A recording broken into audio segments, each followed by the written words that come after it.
Voilà. Alors, mesdames et messieurs, bonsoir. On est à Bat Yam ce soir.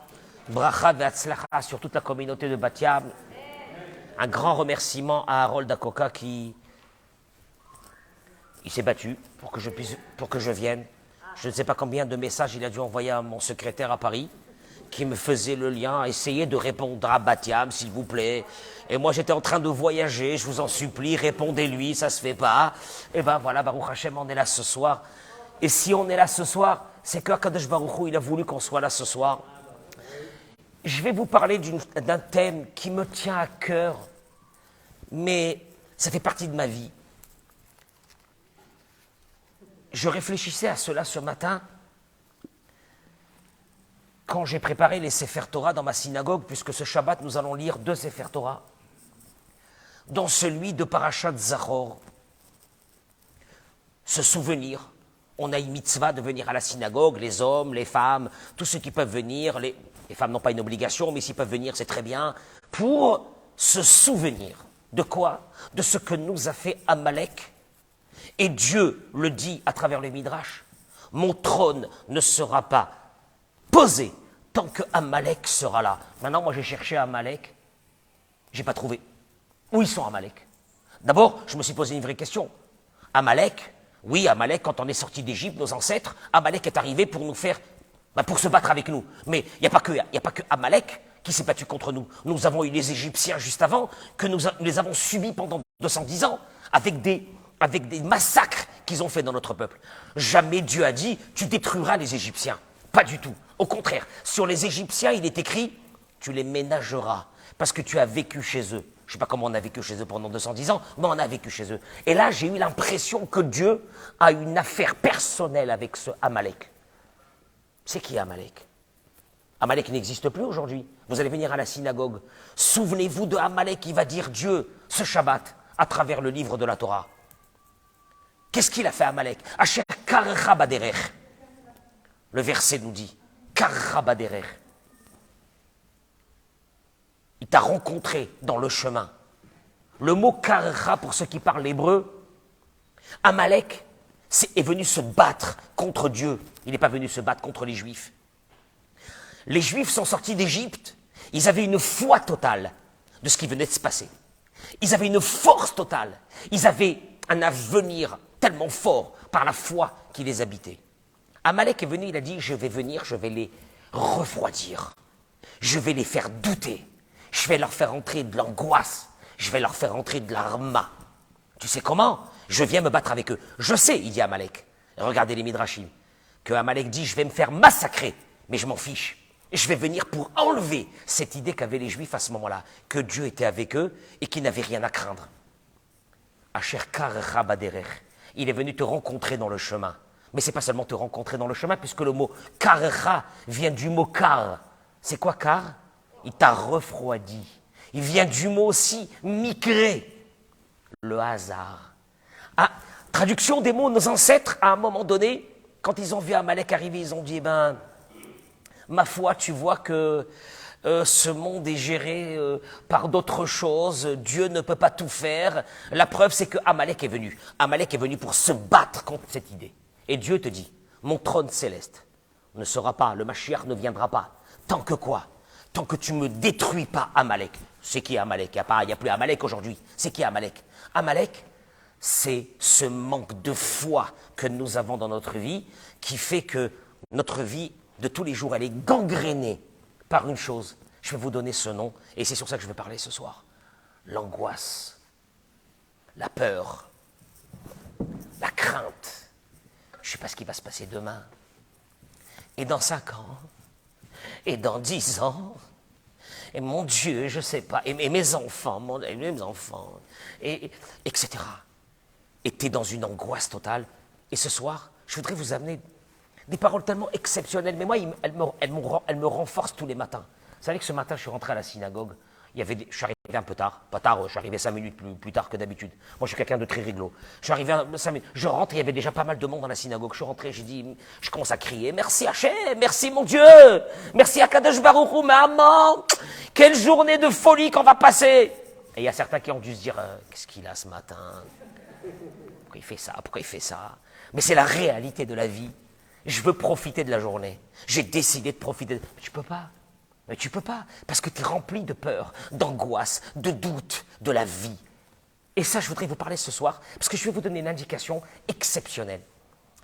Il y a nos amis qui se sont connectés, je crois, entre-temps sur les réseaux sociaux. Mesdames et messieurs, entre-temps que vous regardez ce cours, vous pouvez le partager, s'il vous plaît, pour que tout le monde puisse l'écouter. Je vous ai apporté des paroles d'un de nos grands maîtres, contemporain, le Rav Anger, qui aujourd'hui développe beaucoup sa Torah. Il dit une chose: un foyer où il fait bon de vivre, c'est une obligation. Un foyer, une maison. Tu as une maison? Qu'est-ce qu'on fait dans cette maison-là? On mange et on dort. Une maison, c'est un foyer où il fait... Il explique, il dit, un foyer où la mission de construire notre couple, nos enfants, c'est ça un foyer. Un foyer, c'est pas un dortoir et une cantine. C'est un endroit où on doit, nous, en tant que couple, vivre des jours heureux. Un foyer, c'est un endroit où nos enfants doivent recevoir là-bas toutes les forces qu'ils ont besoin pour vivre. Mais il dit une chose pour ça. Il dit, ils auront besoin, on aura besoin, c'est plutôt ça, de calme et de sérénité. Une maison où depuis le matin, c'est la folie. Je suis à la bourre. Je sais ça, je peux pas. L'autre, il te dit, je suis pas du matin. Il te dit, moi, j'ai pas pris encore mon café. Laisse-moi tranquille, ne me parle pas, ne me parle pas. Et puis un beau matin, on se pose une vraie question. Comment ça se fait que nos enfants, ils ont fait des crises d'ados d'un autre monde? Ben, tes enfants, ils n'ont pas vécu dans une maison où il fait bon de vivre. Je vais traduire ces mots-là et je vais les développer. Mais je vais vous donner aussi, c'est pas simplement que je vais critiquer les angoissés. Petite parenthèse, je fais partie des plus gros angoissés du monde. Extraordinaire. Mais j'ai travaillé parce que sinon je me suis dit à un moment donné, je vais arrêter de vivre. J'arrête, je fais un stand-by, je me mets en arrêt et puis ça y est. Non. Béhémet, je vais vous donner des forces ce soir et avec des indications comment faire pour contrôler ces angoisses qui sont à l'intérieur de nous. C'est un grand cours. Je vous demande d'écouter, vraiment. Il continue avant de commencer son cours et il dit la chose suivante. Un foyer, c'est d'abord un lieu où on se retrouve, où on trouve, une sécurité, où on a le temps de discuter, de se confier sur nos difficultés. Avoir une oreille qui nous écoute et nous comprend. Moi, c'est ça une maison. Maintenant, je me pose la vraie question, est-ce que nos maisons, c'est comme ça? Une maison où nos enfants, quand ils viennent, ils sont... Tu vois, c'est ça une maison. Mais le problème, c'est que nous-mêmes, on a nos angoisses. Nous-mêmes, on a nos problèmes. Nous-mêmes, on a notre quotidien. C'est dur, c'est chaud, c'est pas n'importe quoi. En fait, quand je vous parle, je me parle à moi-même. C'est une réalité de notre vie. Alors, ma foi, il y a un qui dira, on n'a rien à faire, on est comme ça, et puis on restera comme ça. Et puis un autre qui dira, regarde, moi, je me bats. À Parnassa, je me bats. Ça, je me bats. Je voudrais que ma maison soit un endroit où pour moi, mon épouse, mon mari, mes enfants, il fait bon de vivre. Mais le seul problème, c'est que notre angoisse, notre peur, nos craintes, aujourd'hui on l'appelle, on lui a donné un nom, le stress, il nous a tués. Il nous a tués. Et maintenant, tu te dis, ouais, je sais pas, je comprends pas, elle a 12 ans, il a 14 ans, il s'est renfermé, il parle plus, il veut plus écouter personne, qu'est-ce que je lui ai fait moi? Je suis tout le temps là à m'occuper de lui, etc. Béhémet, moi qui a déjà un certain âge, pas vieux, mais un certain âge, j'ai vécu dans une maison où il n'y avait pas de stress. Attention, je suis l'aîné, derrière moi j'ai 10 frères et sœurs. Comment ils ont fait? Comment ils ont fait? Mais comment ils ont pu les éduquer? C'est pas possible. Mais il y avait une sérénité. Il y avait que quand on rentrait dans la maison, on savait qu'on rentrait dans un cocon. On attendait le moment de rentrer à la maison, vous comprenez? Non, aujourd'hui, on n'attend plus le moment de rentrer à la maison. Il n'y a rien à faire dans cette maison-là. Il n'y a rien à faire. Il n'y a que des cris, il y a que des hurlements, j'en ai marre. C'est quoi ses parents? C'est quoi cette maison? Je ne peux plus vivre dans cette maison. Et c'est un vrai problème de notre vie. Écoutez-moi bien ce qu'il dit. Il dit comme ça. Je vais traduire les mots parce qu'il faut rester fidèle à ce que le Rav a voulu dire et on va avancer vers une idée révolutionnaire de notre vie. Et bien, demain matin, vous allez vous lever Et je peux vous dire une chose, tous celles et ceux qui véhiculent une lumière de positivité, de force, ce sont des gens qu'on a envie d'être à côté. En deux mots, on ne peut plus vivre avec l'angoissé. On en a marre. Ou allô, ça suffit. C'est pas qu'on en a marre, on les évite. Et maintenant, tu as des angoissés que, pas seulement qu'ils sont angoissés, ils t'envoient tous les matins la bourse que ça va pas, le truc ça va pas, la prochaine catastrophe qui va arriver dans le monde, et ils te kiffent, ça rase comme ça, ils t'envoient ça toute la journée. Moi, ces mecs-là, je les ai bloqués. Je les ai bloqués. Tu sais pourquoi je les ai bloqués? Parce que c'est pas ce que j'ai envie de vivre. Je n'ai pas envie de vivre ça. J'ai envie de vivre chaque jour pleinement. Oui, mais comment vous faites avec tous les problèmes de la vie? Alors moi, je vais vous dire une chose. C'est soit les problèmes de la vie, ils me bouffent, soit c'est moi qui prends le contrôle sur les problèmes de la vie. Et je vais vous dire comment. Il m'habite à la tsmenou, il dit le Rav, de ma bat bochen. Si on s'analyse, avec un regard vraiment... Vous savez, encore une fois, je ne fais pas le procès de personne ici. On est tous la même chose. On est d'accord? Donc si je vous parle, en fait, je me parle à moi-même, on se parle à nous tous, on discute. Si quelqu'un a une question, ou une dame a une question, ou un homme, n'hésitez pas à m'arrêter, hein, je ne suis pas un conférencier, moi. Moi, je suis en train de parler avec vous, on discute, on réfléchit ensemble. J'ai jamais été conférencier. Donc voilà, je vais vous dire les choses. Il dit comme ça, des galets, on va dévoiler. Si on réfléchit vraiment, on va découvrir que Anachnu kol hazman afufim da'agot. Il dit le Rav, on est toute la journée rempli d'angoisse. La vérité, c'est horrible. C'est horrible. Mais vous allez le voir. Il dit Kvar amar Shlomo HaMelech. Ouais, mais alors vous voulez que je fasse comment, moi? Vous voulez pas que je réfléchisse? Vous voulez pas que je pense? Shlomo HaMelech, l'homme le plus intelligent du monde, il dit Yossif Dera, Yossif Marov. Moi, tu entends ces mots, la parole, je me dis, ça y est, j'ai tout dit ici. Tout celui qui s'ajoute de la réflexion, il s'ajoute de la douleur. Je peux vous traduire ça en mots plus basiques. Le Brel, il est heureux. Et celui qui réfléchit, maman, maman, maman, maman, il se rajoute de la douleur. Et malheureusement, on est tous un peu dans ça. Il y a des gens, Baruch Hashem, je ne sais pas comment ils font. Ils réfléchissent à rien, ils sont heureux. Ils sont contents. Maintenant, je peux vous dire une chose, quelqu'un de content, quelqu'un d'heureux, quelqu'un de positif, on a envie d'être à côté de lui. C'est tout. J'ai toujours conseillé, une parenthèse que je fais, à tous ceux qui ont des métiers dans lesquels ils rencontrent des gens. Vous savez ce qui va vous amener les clients? Ce n'est pas le produit que vous allez vendre, parce qu'il y a d'autres concurrents qui vendent le même produit que vous. C'est que le client, quand il va rentrer chez vous, il va dire « Bien, je suis bien. Ah, j'ai kiffé un petit moment, il m'a donné des forces, on a parlé, on a discuté. » Les médecins, mais tous les médecins. On avait un médecin de famille, où je me rappelle, on ne l'a pas lâché jusqu'à sa mort. Comment? Pourquoi? Et pourtant, il y avait plein de médecins. Mais lui, quand tu rentré chez lui, il te disait « Qu'est-ce que t'as? T'as rien du tout. » Parce que quand tu vas chez un médecin qui te dit « Oh là là, je sais pas ce que... » Ah, la vérité. S'il y a des médecins, c'est comme sur Google, quand vous tapez une maladie sur Google. Tout de suite, il vous prévoit la mort. N'allez jamais sur Doctolib et machin. Il te tue. Il te tue. Et il y a des gens qui kiffent. Ils sont là. Oh, maman. Où il est le bouton que tu as? Le petit maman, c'est pas possible.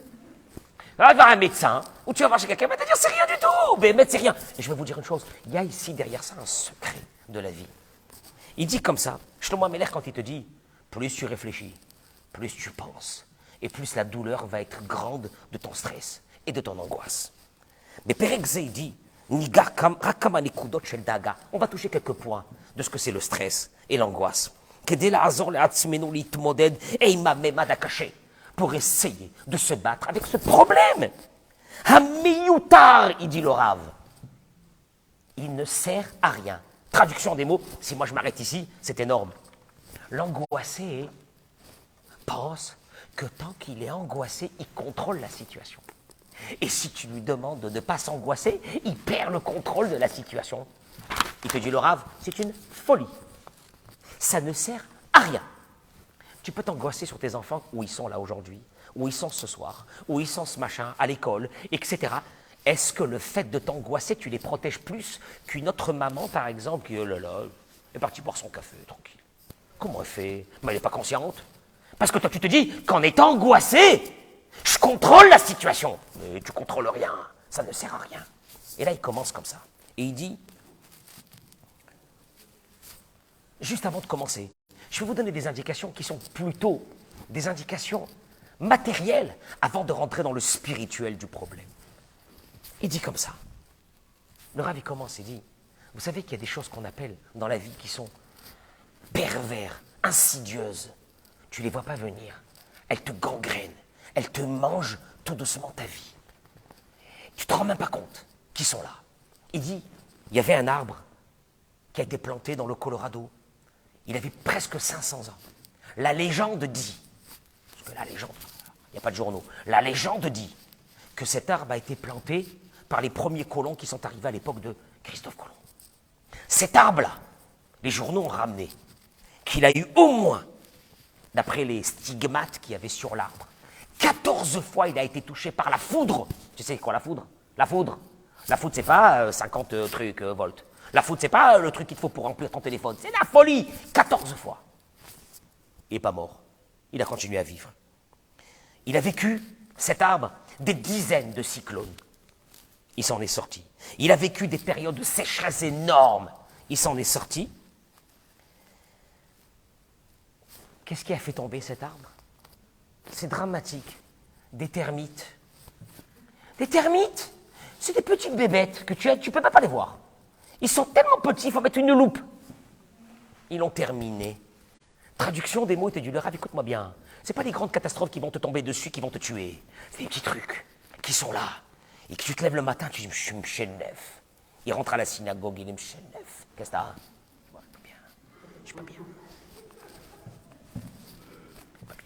Il sort de la maison, ni dit au revoir à sa femme, ni dit au revoir à son mari. C'est pas bien. Je ne vais pas regarder ce type-là. Je suis angoissé, je suis pas bien. Il te dit ça détruit la vie. Ça, par contre, attention, c'est insidieux. Et puis tu commences ta première cigarette, et puis ta deuxième cigarette, et puis ta troisième cigarette, et puis tu rentres dans un stress, et toi tu ne sais pas que c'est en train de te détruire. Mais c'est des choses qui ne sont pas visibles. Il te dit, fais très attention. Cet arbre-là, il a pu tenir à tout. Il n'a pas tenu aux termites, aux petites choses qui viennent et qui te rongent tout doucement et qui t'enlèvent ta santé, ta vie. Il y a des personnes qui ont 30 ans, 40 ans. On dirait qu'ils en ont 60. Ils portent tous les malheurs du monde sur eux. Ils s'attendent à la prochaine catastrophe qui va arriver. Ils sont là. Ils sont prêts. Ils sont prêts. Et moi, je me dis la vérité. La vérité. Je ne sais même pas où je serai demain. J'ai envie de kiffer aujourd'hui. Mais je ne peux pas. J'arrive pas. Monsieur le rabbin, j'arrive pas, je vais mourir. Il y a un truc qui me prend là, ici, qui me prend là, j'arrive pas. Écoutez-moi bien. Vous allez le voir, Bezrat Hashem. Il dit, Mahoua, alors comment on fait d'abord pour se positionner face à ces angoisses qu'on a dans notre vie et se confronter à ce stress? Réchit. Il dit d'abord, posez-vous une question normale de la vie. Est-ce que le problème qui te stresse, tu peux le régler? Oui ou non? Si tu peux le régler, règle-le. Si tu ne peux pas le régler, c'est là que le stress va commencer, dans les problèmes qu'on ne peut pas régler. Tu maries un enfant, tu dis, maman, je ne sais pas, comment, hein, est-ce qu'ils sont bien? Tu as un enfant qui est parti à l'armée, tu dis, maman, je peux, qu'est-ce que, ça va bien, Bezrat Hashem, hein? Tu peux rien faire? Si tu peux rien faire, l'angoisse va commencer à rentrer. Il te dit, c'est là le problème de notre vie. C'est qu'on a beaucoup dans notre vie, dans la journée, de faits et de choses qu'on ne peut pas régler. Et tout de suite, à ce moment-là, l'angoisse, elle commence à rentrer. Et vous allez le voir, parce que c'est très important ce que je vais dire. Shlomo HaMelech, il dit, encore une fois, moi, j'ai jamais compris ce verset. Daaga belev ish yassichena.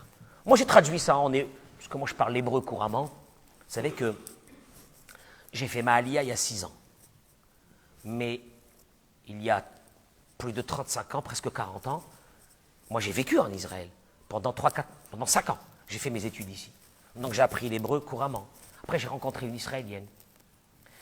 On s'est mariés, on a eu un enfant ici, Baruch Hashem. Et puis je lui ai dit, on va aller en France pour une mission. J'avais dans une école 2 ans. On est resté 30 ans, on est revenu. Et donc, je lis les versets, je comprends ce qui est marqué dans le verset. Shlomo HaMelech, il dit, Da'aga belevish, quand quelqu'un il a une angoisse, yassichena. Moi, j'ai toujours compris que ça veut dire yassichena. Le pshat, la traduction littérale, c'est que c'est bien de parler avec les copains. des copains se confient à une copine, de parler. C'est bien de parler. On va le voir pourquoi. C'est bien. Ça, c'est la traduction littérale. C'est bien de parler. Traduction des mots, ceux qu'ils engrangent à l'intérieur d'eux, ils vont mourir parce que à l'intérieur, ça ne sort pas. Parler. Ça, c'est ce que moi j'avais compris comme ça jusqu'à maintenant. Vedavar tov, yesam mechena. Et quand c'est une bonne nouvelle, c'est une bonne chose. Je n'ai pas compris ce que ça veut dire c'est une bonne chose. Yesam mechena. Elle va le réjouir. Qu'est-ce que c'est ça? Il dit le Rav. La Gemara dans Masechet Yoma, Dafain et Eramen. Yassichena. Moi, je pensais que le mot Yassichena vient du mot Vayetse Yitzhak la Souach Bassadeh. Yitzhak est sorti parler. Il a fait la prière. Yassichena, ça veut dire, comme je vous expliquais, de raconter aux copains, de se confier un peu. Non.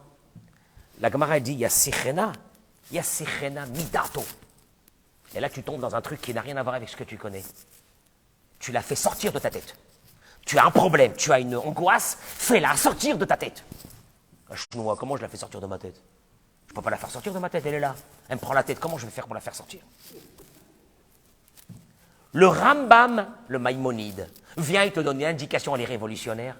Il te dit, le Maïmonide, oui. Quoi, oui? Comment tu l'as fait sortir?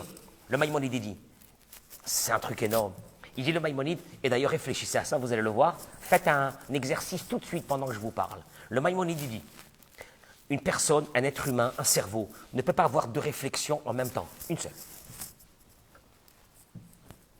Quand tu penses à quelque chose, par exemple, tu es en train de penser pour mesdames, ce que vous allez cuisiner demain. Entre-temps que tu penses à ce que tu vas, ou je ne sais pas, ou aller faire des courses, ou aller faire du shopping, quand tu penses à ça, ou aller au travail, quand tu penses à ça, est-ce que pendant que tu penses à ça, tu peux penser en même temps à autre chose? Impossible. Impossible. Le Maïmonide, en fait, te dévoile quelque chose.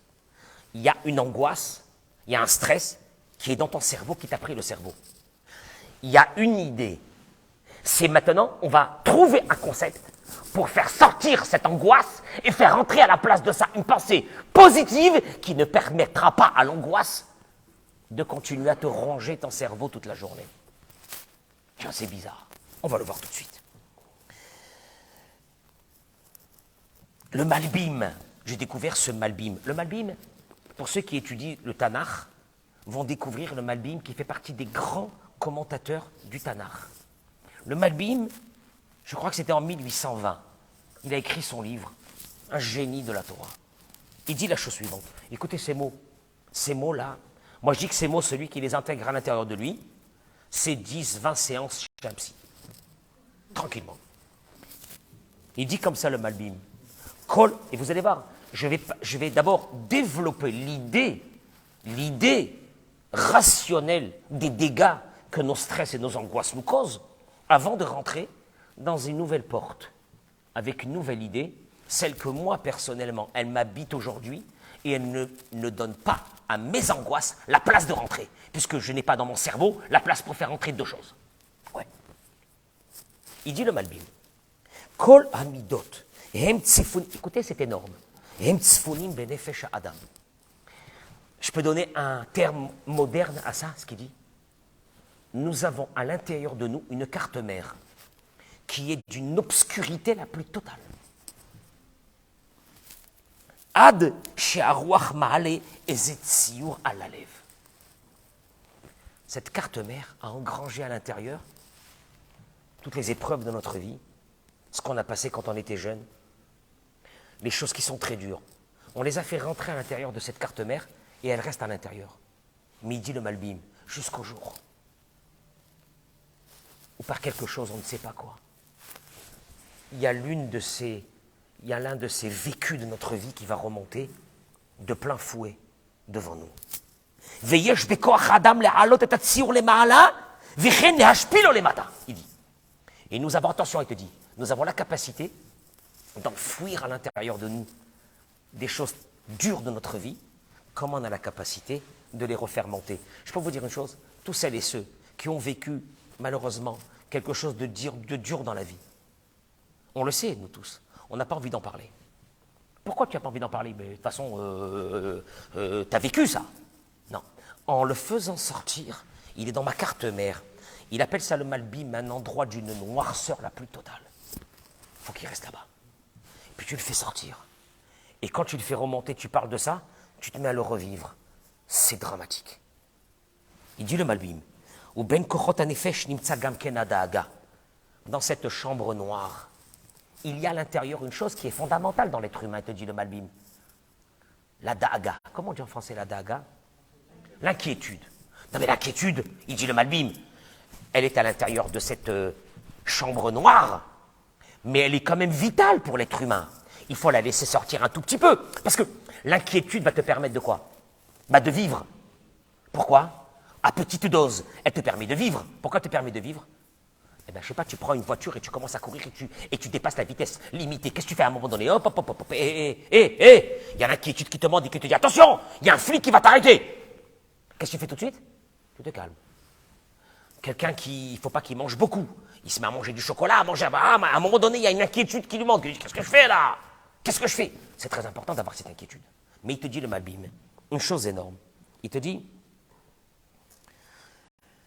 parmi ces forces qu'on vient de dire maintenant, qui s'appellent l'inquiétude, Adam Doeg ala Atid. C'est vrai que ça nous permet d'être prévoyants sur l'avenir. C'est normal. Moi, je suis inquiète pour mes enfants, parce que je veux qu'ils fassent des études, parce qu'il y a l'avenir. Oui ou non? Oui, c'est normal, c'est bien, c'est normal, c'est des choses qui sont importantes, c'est ce qu'il faut. Il te dit,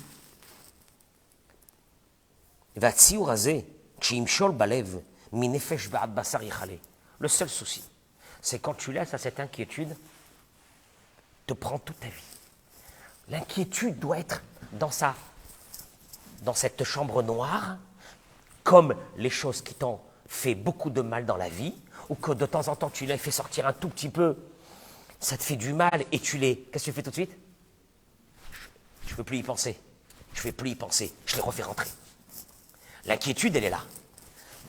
C'est bien qu'elle sort un petit peu de temps en temps pour que tu sois prévoyant dans ta vie. Mais il te dit une chose. Quand tu lui as laissé libre cours de prendre ton esprit, il te dit, mi nefesh ve'ad basar yichale. On va le voir que c'est vrai. Elle va te ronger ton corps jusqu'à la fin. Il ne restera rien de ton corps. Shegam ha'ashir ve'ashalev, kshetimshol ha'da'aga belibo, idag al atid. Il te dit parce que oui, mais vous comprenez pas, moi c'est normal, c'est difficile la parnassa, mais il te dit une chose, même le plus grand riche, s'il laisse cette angoisse lui monter, eh ben, d'un seul coup il va commencer à avoir peur. Penny Kharev, c'est des images, mais après tu les mets à la sauce que tu veux. Penny Kharev Beto, il a peur que sa maison va se détruire, il a peur que sa richesse va disparaître. Penny Yamutu Banav, il a peur sur la mort d'un de ses enfants, à Dieu ne plaise. Penim Shelou, Vavralav, ses concurrents vont l'écraser. Veu Beyagon, tu me dis. Traduction des mots, il te dit, écoute-moi bien. Tu ne vas pas me dire, moi, je suis un angoissé de nature. Tu ne me dis pas ces mots. Tu es angoissé parce que tu n'as pas compris que l'angoisse, quand elle te prend et que tu la fais sortir, elle va te prendre ta vie. Maintenant, il faut que tu comprennes une chose. Il y a de la place dans ton cerveau pour une seule idée, pas pour deux. Maintenant, on va essayer de se battre. Que quand ça ne va pas et que tu es angoissé, comment tu vas faire pour faire rentrer une idée positive qui va te permettre de passer une journée à peu près normale. Et là, le Malbim, il termine par deux choses. Il dit première des choses. Les hashpi la tsiur alaz ou le rideau la omek anefesh. Vesham bachosher samo, irousé, alidé chiassiar d'arto mérien. Il dit, quand il y a une angoisse qui te monte, première chose, tu sais ce que tu fais? Reprends-la et remets-la dans l'obscurité à l'intérieur, qu'elle ne bouge pas de là-bas. Je peux vous dire la vérité, on sait le faire quand on veut. Quand on veut, on sait le faire. Quand il y a d'un seul coup une angoisse qui nous prend et qu'on n'a pas envie de passer un mauvais moment, qu'est-ce qu'on fait tout de suite? J'y pense plus. Qu'est-ce que ça veut dire j'y pense plus? Je me mets à penser à autre chose. Pas j'y pense plus et mon cerveau ne pense plus à rien. Non, il n'y a pas ça. Je pense à autre chose. De positive. On va le voir tout de suite. Remets-le dans cette chambre là-bas noire. Ces idées mauvaises que tu as de ta vie, ces idées de stress, ces idées que tu n'as pas réussi, ces idées que tu en as marre, ces idées de ça. Première chose. Deuxième.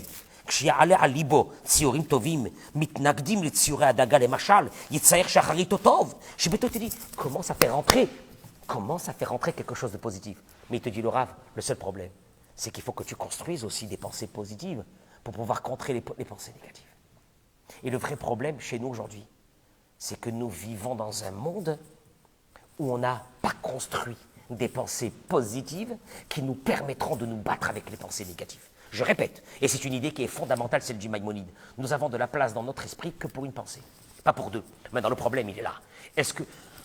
Oh, il a raison, c'est bien ce qu'il dit, mais moi, je ne vois pas sur quoi je peux penser d'autre, à part ce que je pense.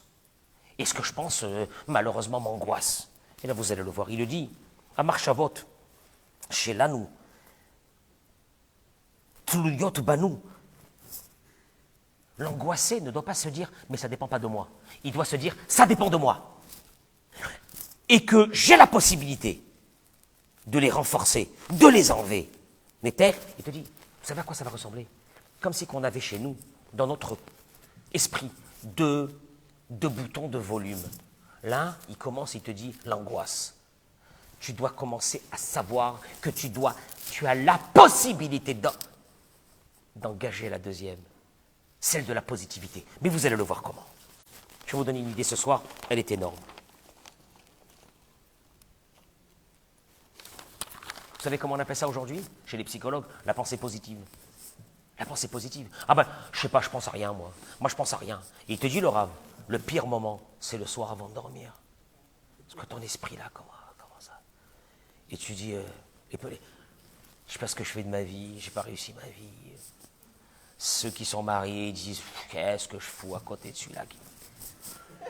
Et ceux qui ne sont pas mariés disent, ils sont divorcés, qu'est-ce que j'ai fait au bon Dieu pour rester seul, etc. Et bien, ces pensées-là, la nuit, le soir, elles vont préparer que le lendemain, ça va être une catastrophe. Mais vous allez voir, parce que moi j'ai toujours pensé que nos pensées, on ne peut pas les commander, elles sont là. Notre vie, elle est là. Qu'est-ce que tu veux faire contre l'angoissé? Quelqu'un qui est angoissé, qu'est-ce que tu vas lui dire? Je sais pas. J'ai rien à lui dire, il est angoissé, c'est un caractère. C'est un caractère. Non, non. Ce soir, je vais vous dévoiler que ce n'est pas un caractère. Moi, j'ai toujours pensé que c'était un caractère. Mais quand j'ai découvert ce Maïmonide qui te dit, écoute mon pote, tu as de la place pour une seule pensée. Alors, je vais te construire une deuxième pensée qui va te bouffer la première, celle qui t'a bouffé à toi. Tu vas faire entrer une deuxième. Et tu vas voir que demain matin, tu vas te lever avec le sourire.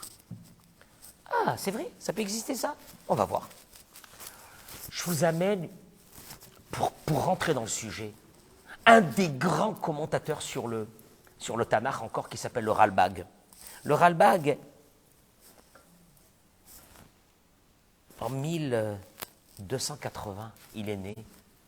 Ça fait longtemps. Pratiquement un peu après l'époque de Rachi. Il est né à Bagnoles. Bagnoles-sur-Cèze. Ça fait genre le sud de la France, comme ça. Bagnoles-sur-Cèze. Il était un des grands élèves en philosophie du Maïmonide. Le Ralbag, le Maïmonide. Le Ralbag, il dit, je vous raconte un peu sur ce Rav, parce que c'est le summum de la Torah. Il dit le Ralbag,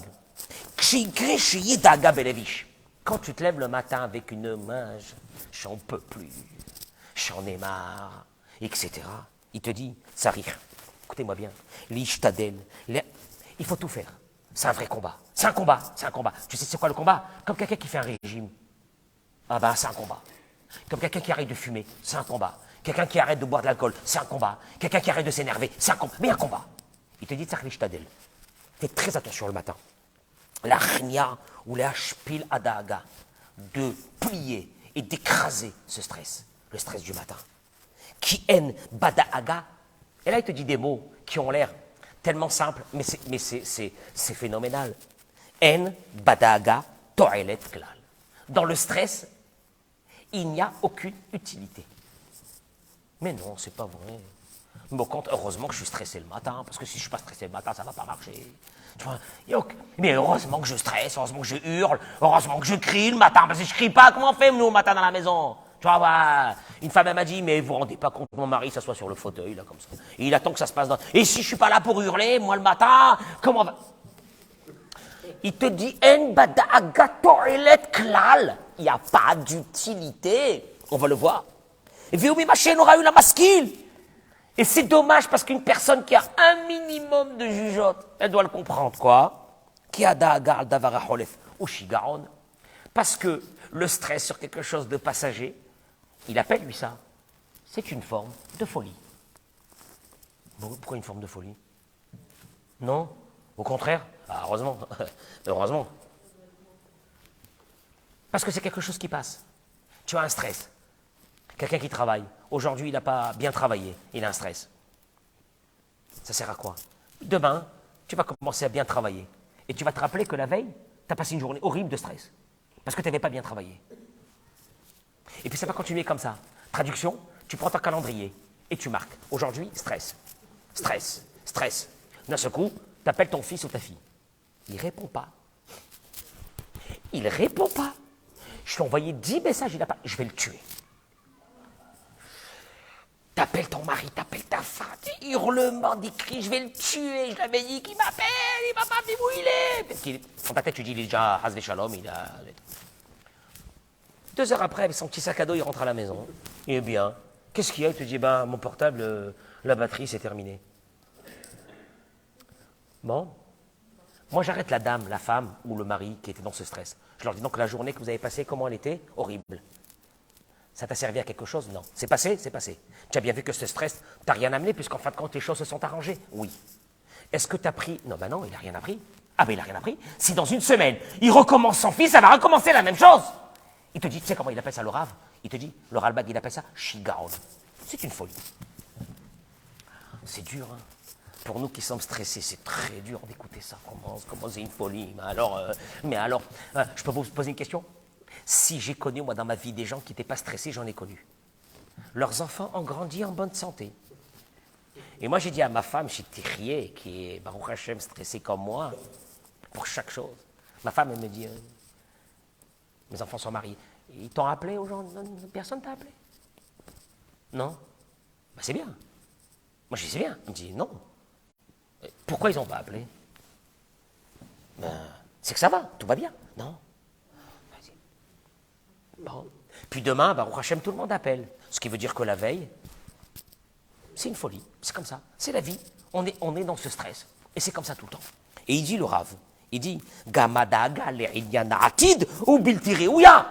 Bon, alors ok, je ne stresse pas sur les choses de la vie de tous les jours, puisqu'en fin de compte, tout ce que j'ai stressé, ça ne servi à rien, puisqu'en fin de compte, Baruch Hashem, il n'y a pas eu de mort. Ouais, merci. Donc c'était de la folie. Et monsieur le rabbin, et sur le futur, qu'est-ce que vous avez à dire? Ah, le futur, il est inquiétant. Alors le Ralbag, il te dit une chose. Ibiltiréouya, l'angoisse, le stress sur le futur, c'est quelque chose qui n'est pas normal. Pourquoi? Qui raoui shiftach adam à la shemid barar. Ouais, j'aime pas ça. Il dit, je comprends pas, le futur n'a pas encore été créé. Il est dans les mains de Dieu. Il n'a pas encore été créé. Donc ça sert à quoi que tu vas t'angoisser sur demain, ce qui va se passer demain? Qu'est-ce qui va se passer demain? Il n'existe pas encore le lendemain. Le lendemain, il est chez Dieu.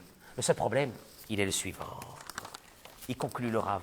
C'est que notre esprit, au fait, n'a pas construit des comment on peut appeler ça? Des contre-vérités de nos angoisses pour nous enlever l'angoisse et pour prendre possession de notre esprit et de commencer à vivre une vie normale. Et là, je passe à quelque chose d'extraordinaire. Il nous reste encore un petit moment. Oui, on a commencé. Ça va? Encore un petit. Vous dormez pas? Non, Baruch Hashem, tout le monde est réveillé. Alors, écoutez-moi bien.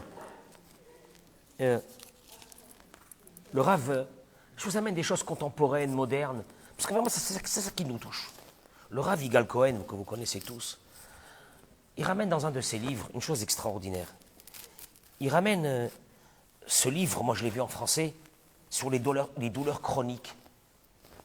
Parce que Béhémet, il faut, avant de parler de Torah, ce que la Torah elle veut, il faut d'abord parler à notre Yetzer Hara. On veut vivre avec l'angoisse, tu comprends pas? Si j'ai pas cette angoisse, je peux pas vivre, moi. Qui des fous, il me demande de ne plus être angoissé, la Easter. Comment je vais faire si je suis pas angoissé? C'est impossible. Il dit, regardez, ce livre a été écrit par un grand chercheur américain, un docteur, qui s'appelait John Serrano, et il raconte que sur des milliers de personnes qu'il a traitées pour toutes sortes de douleurs chroniques dans leur corps et de maladies, que la médecine normale n'a pas trouvé de guérison. Et il dit par contre, après avoir fait une recherche sur ces malades, un panel un, il a mal au dos tout le temps. L'autre, il a du psoriasis. L'autre, il a ça. Il n'y a pas. On a cherché des pommades, des machins, il n'y a rien, il y a wallo. Il a découvert une chose énorme. C'est quoi? Que chez Asiba à Ikarit l'école otam minim ou lachatz nafshi. Il a découvert que le stress était la maladie. Dans ce panel de malades, était quelque chose d'énorme dans lequel il vivait avec ça. Et il dit, ce médecin, Nigram ketotsa mizaram pnimi chez Adam Chava.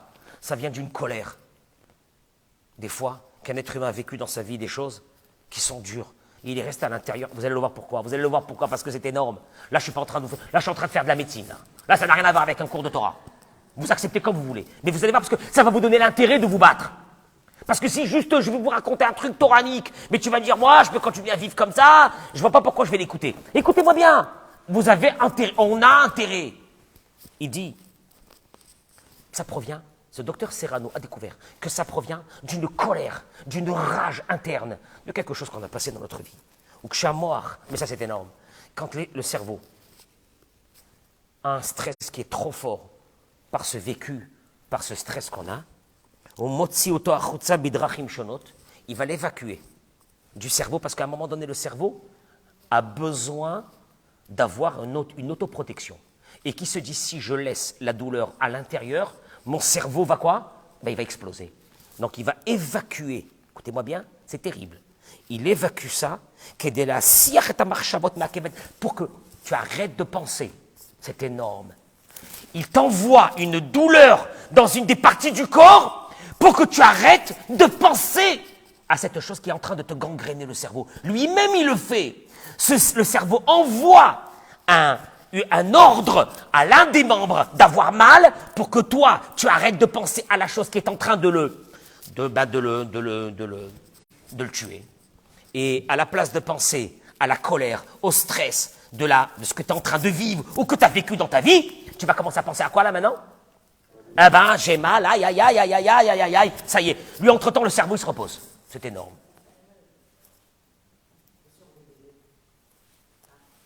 J'ai pas compris la question.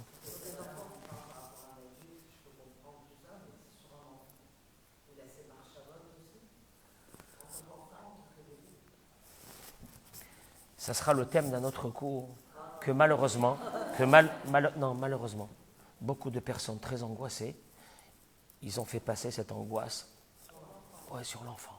C'est terrible. Mais déjà une chose, déjà une chose. Parce que nous, on parle du stress, on parle de l'angoisse, on parle de tout ça. Bon, ben, ça va, on vit avec ça, c'est notre moteur, c'est ce qui nous fait vivre. Il dit une chose qui est terrible. Il dit comme ça. Il dit quand le subconscient engrange du stress, des colères, arzavot, des déceptions. Tu sais, on a des déceptions dans la vie. On a eu des déceptions dans la vie. Où on s'est construit des déceptions dans la vie, où on se dit qu'on n'a pas réussi comme on aurait dû réussir. On devient amer de notre... Parce qu'on n'a pas des mounas. On va le voir. On n'a pas des mounas, on n'a pas des mounas. Et donc, il y a ton cerveau qui est en train de se bouffer parce que l'autre a réussi plus que toi et tu ne comprends pas pourquoi. Et tu dis, c'est injuste. Ce monde, il est odieux. Et tout ça, ça rentre à l'intérieur de ton subconscient. Philo Karassim Megillah Yaldout, il dit souvent, c'est même des colères d'un vécu quand on était enfant. À un moment donné, le cerveau ne peut plus contenir. C'est où il explose ou il fait autre chose.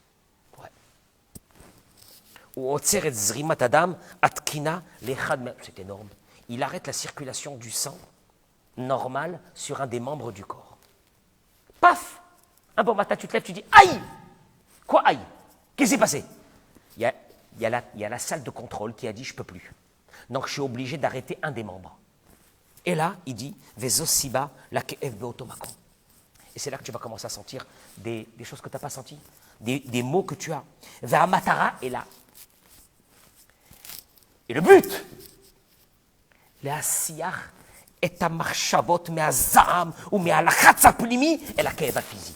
c'est pour t'enlever que pendant un moment, ton cerveau va se reposer de ce stress qu'il a, puisqu'entre-temps, tu es occupé à quoi? à l'un des membres du corps qui ne va pas. פעמים שגם חרדות מתפרצות כתוצאות מזעם. כשהמוח מרגיש שהזעם והלחץ הפנימי גדולים, המוח משדר פחד. Il dit aussi, les angoisses proviennent de ça. À un moment donné, quand le cerveau ne peut plus contenir les stress, il les transforme en angoisse, en peur. Et pourquoi? Pour que, entre-temps, tu laisses ton cerveau se reposer des stress dans lesquels tu l'as amené, et tu vas commencer à t'occuper d'une autre chose qui n'a rien à voir avec ça, qui est une peur, une angoisse nouvelle, qui vient de commencer dans ta vie. Il y a des gens qui sont angoissés, ils ne peuvent plus sortir de la maison. Ils ne savent pas pourquoi. Un bon matin, ils ne peuvent plus se mettre avec du monde. Qu'est-ce qu'il y a? Qu'est-ce qu'il y a? Le cerveau, à ce moment-là, il a besoin de te pousser vers autre chose. Il dit, Dafka, Elo shemotzi markutzat azam shelahem. Il dit, regardez, il a découvert Kevegav tarton o elyon, les mots du dos, en bas et en haut. Kevim beshririm batsavar, les mots dans les, comment on appelle shrir? Les muscles du cou. Aktefaim, les épaules. Keverosh, les migraines. Daleket prakim. Daleket prakim, c'est les os qui, de tout le corps qui commencent à faire mal. Kevim bachazé. D'un seul coup, on ressent une douleur ici, on dirait là, Easter, on dirait qu'il y a une. Je vais avoir une. Chazvé shalom. Allergiot shonot, les allergies. Il y a des gens que je connais qui n'avaient jamais été allergiques à quoi que ce soit, un coup de stress, et ils ont maintenant, ils ont l'allergie du pollen qui a commencé chez nous, là, ici. Ah non, quelle allergie! Mais c'est pas qu'ils font à la synagogue, on ne peut plus s'asseoir à côté d'eux. C'est mais c'est des stressés, c'est des stressés. Et ils ont cette angoisse qui sort avec cette allergie. Machalot or, les maladies de la peau. Les psoriasis. Dofek mahir, d'un seul coup des palpitations. La dam gavoa, etc. Et il dit la chose suivante. Dafka, il dit au contraire, il dit le Rav, ceux qui ont l'habitude de parler, de raconter leurs angoisses, ceux-là, ils ont plus de chance. C'est très important de parler. Et lui, le Ravigal, il va sur le pshat qu'on a dit de Shlomo HaMelech. Daga belevish yasichena. Traduction des mots. Essayez de ne pas engranger à l'intérieur de vous. Trouvez un ami, quelqu'un de la famille qui peut vous comprendre, que vous. Vous savez, le fait de parler, vous savez qu'est-ce qui se passe? Le cerveau a un sentiment à ce moment-là qui donne une partie de la charge à l'autre et il se repose entre. Il y a un bienfait dans le cerveau, c'est important. Et moi je dis aux hommes, quand vous avez un problème, parlez avec vos femmes. Je préfère pas. Et quand je dis aux femmes, parlez avec vos maris, bah, tu crois qu'il m'écoute, il a le temps. Quand il rentre à la maison, il est avec son portable. Comment tu veux qu'il m'écoute? Et moi, je suis avec mes problèmes. Zébaria. Il dit sur ça le Rav, il dit, Boré Olam, Bara Begouf Adam, Mangenon Agana Madhim. Il dit à Kadosh Baruch Hu, il a créé. Le corps humain, il est fabuleux. Quoi? Il dit chez Kol et, chez Agouf Margish Sakanamit Karevet. On le sait, que quand on sent un danger arriver, qu'est-ce qu'il y a? Le cœur se met à pomper le sang au maximum, il nous donne que nos muscles deviennent durs pour affronter le danger. On appelle ça aujourd'hui de l'adrénaline, on est bien d'accord. Il dit le Rav, le seul problème, quand c'est pour une fois un coup d'adrénaline, parce que tu as vu un enfant courir vers la route là et tu cours et tu sautes et tu l'attrapes. Bon, après tu te calmes, ça va. Mais il te dit, le seul problème, c'est quand le cerveau ressent que le corps est en stress, il va pomper le maximum de sang, il va donner l'ordre au cœur de pomper le maximum de sang, parce que la personne est en stress total, et il y a des personnes qui vont te dire le soir, j'arrive pas à dormir, je n'arrive pas à m'endormir. Qu'est-ce qu'il y a? Le stress fait que la personne, elle est restée dans un état entre guillemets, de danger, et son corps. Et à un moment donné, le cœur n'arrive plus. Et là, qu'est-ce qui se passe? La destruction totale du corps. Parce que cette adrénaline, elle est bonne un moment. Elle est bien dans un moment de la vie. Je sais pas moi, il y a ce qu'on appelle des stress positifs. Tu vas marier ta fille. Ah, la journée du mariage, ne me parle pas, qu'est-ce que c'est depuis le matin? C'est la guerre, c'est le truc, et là, la coiffeuse, et le machin. J'ai vécu ça. Et la maquilleuse, et machin, oui, le truc, ah! Mais ça va! Le soir, quand tu vas dormir, et que ta fille, Baruch Hashem, elle est partie avec son mari, qu'est-ce qui se passe dans ton cerveau? Il dit, allez, c'est bon. Donc là, c'est bon. Mais quand le cerveau, il n'arrive pas à dire, allez, c'est bon. Pourquoi? Parce qu'au fait, tu l'as fait rentrer dans un stress, que donc il est resté dans une situation de survie qui ne veut pas se terminer. Alors, nous, c'est de là que les crises cardiaques, c'est de là que toutes les maladies de la peau, tout vient d'ici. Bon, j'ai fini de faire le médecin. On va passer, voilà, il nous reste juste quelques petites minutes. Moi, ces quelques minutes, là, pour moi, c'est ça, c'est ma vie. Je vais vous dire ma vie, puis je vais partir, je vais retourner à Natania. Je vais traverser Tel Aviv, quelle angoisse. Tout est fermé là-bas. Shem, qu'est-ce qui s'est passé à Kadosh Baruch Hu, il faut que le Mashiach vienne. Regardez, comme on est tellement bien dans notre pays, on a de la chance de vivre ici. Je vous assure, Béhémet, ne vous dites pas, ouais, peut-être que j'aurais pas dû venir en Israël, etc. Je ne sais pas si j'ai fait le bon choix. De vivre ici, 1 an dans une vie, ou 2 ans, ou 10 ans, ou le plus possible, c'est une expérience unique. Béhémet, moi, je sais que personnellement, je me suis découvert d'autres facettes de ma vie que je n'arrivais pas à les avoir quand j'étais à Paris. C'est une réalité de la vie. Bon, je ne suis pas quelqu'un de très mystique ou quelqu'un de très machin. Je vous dis les choses, je suis quelqu'un de très concret et je le vois vraiment, véritablement dans ma vie. Et là, il dit le Rav ici, Chovot Alvavot. Vous avez entendu parler de Chovot Alvavot? Tous celles et ceux qui veulent approfondir les vrais textes de la Torah, ils vont aller chez Rabbeinu Bachye dans le Chovot Alvavot. Il a écrit son livre en l'an 1100, Moyen-Âge, à peu près à l'époque de Rachi, du Maïmonide, etc. Un livre phénoménal, mais phénoménal. Moi, je dis que celui qui lit Chovot Alvavot, il ne peut pas se lever le matin et ne pas être bien dans sa vie. Vraiment, c'est des livres qu'il faut lire. Pourquoi? Parce que c'est là que se construit la deuxième pensée qui va habiter notre cerveau et qui ne va pas laisser de place à l'angoisse de rester. Il dit comme ça, que voici les choses qui, malheureusement, empêchent la personne d'avoir ce qu'on appelle le bitachon b'Hashem, la confiance en Dieu. La confiance. Confiance en Dieu. Il y a quelqu'un qui m'a dit, je ne sais pas, même ça existe, la confiance en Dieu. Je crois d'abord, je ne l'ai jamais vu. Je ne l'ai jamais vu. Oui ou non? Qui c'est qui a vu Dieu ici? Moi, je n'ai jamais vu. Il est partout, je ne sais pas. Il gère tout, il paraît. Il gère tout. Bon, c'est sympa. C'est des choses sympas, mais est-ce que c'est vrai? Et comment tu veux que j'ai confiance en quelqu'un que j'ai jamais vu? Alors moi, ça m'a rappelé qu'un jour, j'étais sur un vol de El Al. Je crois qu'il y avait quelques minutes de retard. Je me suis fait un petit live. Et dans ce petit live, j'ai dit, les gars, on réfléchit 2 minutes. Là, je suis sur un avion, on est là, on est en train d'embarquer. Le cockpit est fermé. Il paraît qu'il y a des pilotes. On les connaît? On ne connaît pas. Tu les as vus? Pas vu. Si c'est des gens normaux, des maboulim. Non, j'espère qu'ils soient normaux, à la histoire. Si un pilote, il sort et te dit « Salut, comment tu vas? Je ne te connais pas. Tu n'as pas 100 000 à me prêter. » Non, je ne le prêterai pas. Je ne le connais pas. D'accord ou non? Tu as confiance en lui? Non. Tu n'as pas confiance en lui parce que la confiance ne peut venir que quand je connais quelqu'un. Tu me suis ou non? Mais si je ne te connais pas, je ne vais pas avoir confiance en toi. Et pourtant, une demi-heure après, 1 heure après, tout le monde dort. Mais vous êtes des malades. Mais comment vous pouvez dormir? Je sais pas, je crois qu'à la fin, on est obligé d'avoir confiance, parce que si on n'a pas confiance, on va aller vers la porte, on va essayer d'ouvrir. On va essayer de sauter, c'est pas possible. C'est horrible. On est à 11 000 mètres. La porte du cockpit, elle est fermée. D'ailleurs, tous ceux qui ont peur de l'avion, qu'est-ce qu'on leur fait? Il y a à côté de Tel Aviv, il y a un endroit, vous allez monter comme dans une sorte de fuselage d'avion. On va vous montrer tout, on va tout vous expliquer, on va vous faire connaître le fonctionnement de l'avion. À force de le connaître, le fonctionnement de l'avion, vous allez avoir confiance en l'avion.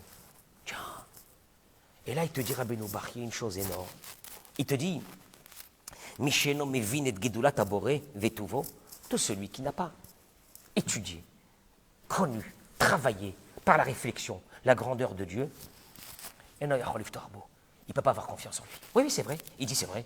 On peut ne pas avoir confiance en Dieu parce qu'on ne le connaît pas. Et là, il dit une chose extraordinaire. Il dit le Rav, il dit Kamash Hashem Itbarach, Shamar Veshomer Alav Miyom Biatol Haolam Adata. Petite réflexion de 2 minutes. Tu es là aujourd'hui, tu es là ce soir. Combien de Dieu il a fallu qu'il nous protège depuis qu'on a été bébé jusqu'à qu'on est arrivé à ce soir? Tu te rends compte? Combien de miracles dans notre vie? Combien ce fonctionnement de ce corps, on le sait aujourd'hui, il est tellement aléatoire. Je ne vous le dis pas ça pour vous angoisser, c'est une réalité. On est dans les mains de Dieu. Il n'y a que de la bonté de Dieu du matin jusqu'au soir. Tu as des gens, ils vont aller uriner, ils ne peuvent plus uriner d'un seul coup. Là, Easter, qu'est-ce qui s'est passé? Tout de suite, il faut aller à l'hôpital. Qu'est-ce qu'il y a? Le mec, t'as uriné pendant 50 ans, 60 ans, 70 ans, tu t'es même pas posé la question comment tu as uriné. Ah, c'était normal. Non, c'était des miracles. Mais il n'y a que ça. Et tu manges. Et tu manges. Et ça va se digérer. Et les vitamines, c'est la folie. Combien cette bonté de Dieu qui est avec toi et qui t'aime, parce qu'il t'a amené dans ce monde, comme il dit Rabbi Nachman de Breslev, tu as une mission à faire dans ce monde. Ne crois pas qu'il va te lâcher un instant, il ne te lâchera pas. Il est avec toi du matin jusqu'au soir, du soir au matin, il te protège. Tu vas dormir la nuit? Mais maître, la vérité, moi je pose une vraie question pour les angoisser. Comment vous dormez la nuit? Mais pendant que tu dors, tu n'as plus contrôle de toi. Peut-être que tu vas arrêter de respirer. D'où tu sais? Il m'a mis la rama juste avant de terminer le cours. Mais c'est la réalité de la vie. Mais il dit la chose suivante. Adam shelo yodea shu beyadaim shel Hashem yitbarach bilvad. Celui qui n'a pas cette conscience, qu'on n'est que dans les mains de Dieu. Tu sais quoi? Akadosh Baruch Hu, je me lâche, je suis bien. Tu sais pourquoi je suis bien? Parce que je sais une chose, je suis que dans tes mains, j'ai rien moi. Moi j'ai rien, je peux rien faire. Moi depuis que je suis né jusqu'à aujourd'hui, il n'y a que toi qui m'as aidé, il n'y a que toi qui as tout fait, que tu veux que je fasse. Moi je fais rien, moi, je suis avec toi. Mais celui qui n'a pas cette conscience-là, il te dit, on n'arrive même pas à s'imaginer sa grandeur. Mais la reine, prenez des livres sur la foi. Lisez, étudiez la grandeur de Dieu, l'amour que Dieu a pour nous, qu'on soit religieux, pas religieux. Kadosh Baruch Hu, il nous aime tous de même amour. On est ses enfants, vous ne comprenez pas. Première chose. Il dit, Davar Nosaf, une deuxième chose, je termine avec ça. Chez Gorem la Adam Shelo Liftor Baborit Barach, qui fait qu'on n'a pas confiance en Dieu. Il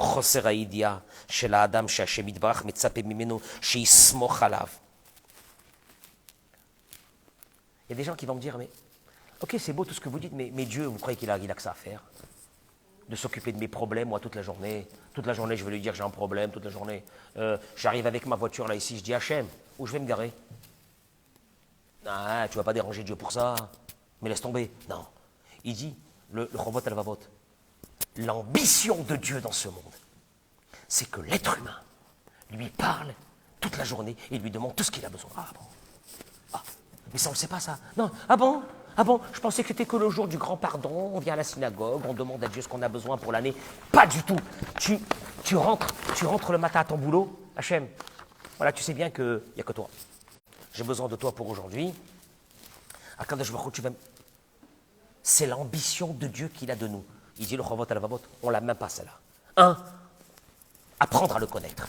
Apprendre à connaître l'amour qu'il a pour nous. Deuxième, apprendre cette conception qui veut de nous qu'on lui parle et qu'on lui demande toute la journée. Et il dit troisième chose. Nikoda Nosef, je termine avec ça. Troisième chose, c'est la pire. C'est celle qu'on a nous tendance, que chaque chose qui nous arrive dans la vie, on cherche un responsable.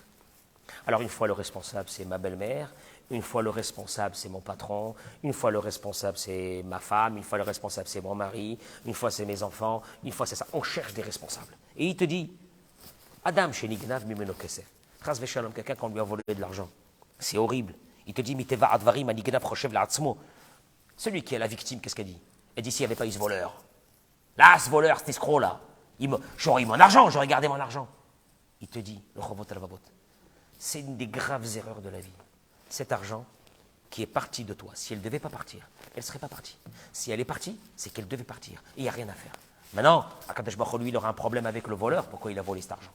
Mais cet argent ne partira pas. Entre guillemets, on est là à chercher. Le combat de notre vie, c'est qu'on est là en train de dire, il y a des conjonctures, il y a des êtres humains, il y a des gens qui m'ont fait du mal, il y a tout ça. Et il dit le Chovot al-Vavot, dommage. Dommage de quoi? Il dit le Chovot al-Vavot, je vous le dis en deux mots, mais c'est une conception énorme de la vie. Il dit le Chovot al-Vavot, admettons, je dis bien admettons un truc, admettons que, je ne sais pas moi, dans le gouvernement, allez, on va prendre la France, à Bercy, ils ont découvert qu'une société, il y a des trucs qui ne vont pas. Bercy envoie un ordre, je ne sais pas, aux impôts de telle ville. Celui qui s'occupe de tous les impôts de la ville, il va déléguer l'enquête à un bureau. Ce bureau, il va envoyer des inspecteurs. Bon, maintenant, il y a l'inspecteur qui arrive chez toi. Il te dit le chavot al-vavot. C'est pas avec l'inspecteur que tu vas t'arranger. Maximum, si tu peux t'arranger, c'est d'appeler quelqu'un si tu connais quelqu'un à Bercy. Mais sinon, l'inspecteur, lui, il fait son boulot, il n'a rien à faire. Il dit le chavot al-vavot, vous ne comprenez pas une chose. Que quand on a devant nous quelqu'un qui nous fait du mal, ou on a quelque chose, ce quelqu'un, c'est juste, il a reçu, entre guillemets, c'est le bâton qui a reçu des ordres, jusqu'à... Tu ne perds pas ton temps avec celui-là. On remonte en haut à la source. Commence à parler avec Hachem. Tout homme, toute femme, qui se dit le matin en se levant, moi, je vis jusqu'à aujourd'hui avec l'aide de qui? Je dis aux femmes, je le dis encore plus qu'aux hommes, vous avez fait grandir des bébés dans votre ventre, des choses qu'on n'en a jamais senties. C'est de la folie furieuse. Il y a un bébé qui sort de là. Mais il y a un bébé. Dans un ventre, il y a un bébé. Il y a un bébé tout entier. Il est là, il est bien. C'est la folie. Tu ne te lèves pas le matin, tu ne dis pas Kadosh Baruch Hu, la vérité à partir d'aujourd'hui, c'est pas possible. Je vois ta bonté, elle est là. C'est ça le travail qu'on doit faire dans notre vie. La première des choses, un vrai travail de Emouna, et ça demande beaucoup de cours, mais chacun il peut le faire dans sa vie. Il dit Rabbi Nachman de Breslev, la Emouna, il ne vient pas, j'ai écouté un cours fabuleux sur la Emouna, j'ai eu la foi. Ah, d'un seul coup, j'ai eu la foi, la foi. Non, c'est un vrai travail de tous les matins. Tous les matins, un petit quart d'heure, je lis sur la Emouna. C'est quoi, ça me calme, je me sens bien. Tu lis la Emouna, c'est marqué là-bas quoi? Akadosh Baruch Hu, il te suit. Akadosh Baruch Hu, il est avec toi. Akadosh Baruch Hu ne veut que ton bien. Chaque chose qui va t'arriver aujourd'hui, Akol les Tova. Akol. Tout. Tout. Tu te rends compte ce qui m'est arrivé ce matin? Il y a un qui est venu, il est rentré à la synagogue, il était énervé. Je lui ai dit, qu'est-ce qu'il y a? Il m'a dit, elle m'a déchiré la voiture, ma femme, elle ne sait pas conduire. Elle m'a pris la voiture. 100 000. Je lui ai dit, Akol et Tova. Il m'a dit, Rabbi, et ça suffit avec Akol et Tova. En fait, il voulait me dire, à 80 000, je peux encore négocier à Akol et Tova. Mais à 100 000, je peux négocier à Akol et Tova. Akol et Tova. Akol. Tu sais pas. Et comme quelqu'un qui passe des épreuves, il m'a dit, Rabbi, moi, je suis bien. Je lui ai dit, comment tu es bien avec toutes tes épreuves? Il m'a dit, je sais que dans la Emouna, il y a aussi notre âme qui est revenue dans ce monde pour terminer des choses qu'elle a à faire. Je pense que je suis en train de passer mon tikkun dans ce monde. C'est une vision tellement belle de la vie. C'est une vision belle de la vie. Puis d'un seul coup, tu n'es plus une victime de la vie. Non, tu n'es pas une victime. Ah, mais comment vous dites que je ne suis pas une victime? Avec tout ce que j'ai passé, je ne suis pas une victime. Pas une victime. Je n'ai pas compris, ça fait mal. Il dit le Chafetz Chaim, on a le droit de dire qu'on a le droit de dire qu'on a mal. Mais on n'a pas le droit de dire que c'est mauvais. Mal, oui. Mauvais, non. Parce que toi, tu ne connais pas les finalités des choses. Tu vois là une vitrine comme ça de personnes que tu ne sais pas. Les Neshamot, pourquoi ils sont revenus. Et même, des fois on a la chance qu'après des années, quelque chose qui nous est tombé dessus, il y a quelques années, qui allait nous tuer, on a vu que quelques années plus tard, de là est sorti que du bien. Alors tu poses des questions, quoi. Alors comment? Alors, Kadosh Baruch Hu, il a une vision sur... Je racontais ça, je termine avec ça, c'est une anecdote, elle est sympathique. J'étais à Jérusalem, et j'étais à Talpiot, les Hortas, Siak, des magasins et tout. Et j'avais voyagé 2 heures de route, j'avais besoin d'un toilette. Et là, des boutiques, je suis pas rentré dans une boutique. Et d'un seul coup, j'entends Rav Cohen.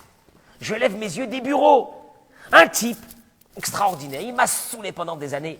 Il était en train il écoutait mes cours et il les retranscrivait sur écrit. À cette époque, je faisais des cours à Paris. Et il écrivait tout, il m'appelait, et Pacha, après je suis venu à la Tania, il est venu me voir, etc. Et voilà, il est là dans le bureau. Rabbi, j'arrive un instant, j'arrive. Ah, j'ai dit, t'arrives, c'est ce que j'ai besoin de toi. Je lui ai dit, je t'en supplie. On se connaît. Je lui ai dit, je ne l'ai pas vu, ça fait je ne sais pas combien de temps. Je lui ai dit, je t'en supplie, j'ai besoin de toi. Il m'a monté avec moi. Je monte, je trouve là-bas. C'était un endroit aussi qui travaille pour les retraites ou je sais pas quoi. Il y avait une 50aine de femmes. Alors je suis parti aux toilettes, je suis sorti. Les femmes elles sont venues, elles me connaissaient par les réseaux. Je vous en supplie, Rabbeinu, donnez-nous juste un petit mot. Je leur ai dit, je vais vous dire une chose. Ashgacha pratique, providence particulière. Il y a 11 ans, un type il m'appelle, il me saoule. Il veut retranscrire mes cours. Tout ça pourquoi? Parce que 11 ans après, Dieu il savait que j'allais avoir besoin d'une toilette. C'est ça la vie. Hey, mesdames, vous vous levez demain matin, vous ne laissez pas, messieurs. Faites rentrer Hachem, il vous aime. Hachem, il nous aime. Il nous aime comme personne ne peut nous aimer. On n'a peur de rien. Et vous faites rentrer cette idée dans la tête que de toute façon, je suis dans les mains d'Hachem. Et il n'y a personne d'autre. Et je remercie Batiam. Toda Rabba, bracha ve'atzlacha. Toda Rabba. Déjà on est moins angoissé ce soir. Yallah, c'est déjà ça. Allez, bracha ve'atzlacha, Toda Rabba. Mesdames et messieurs, partagez ce cours, je vous en supplie. Toda Rabba.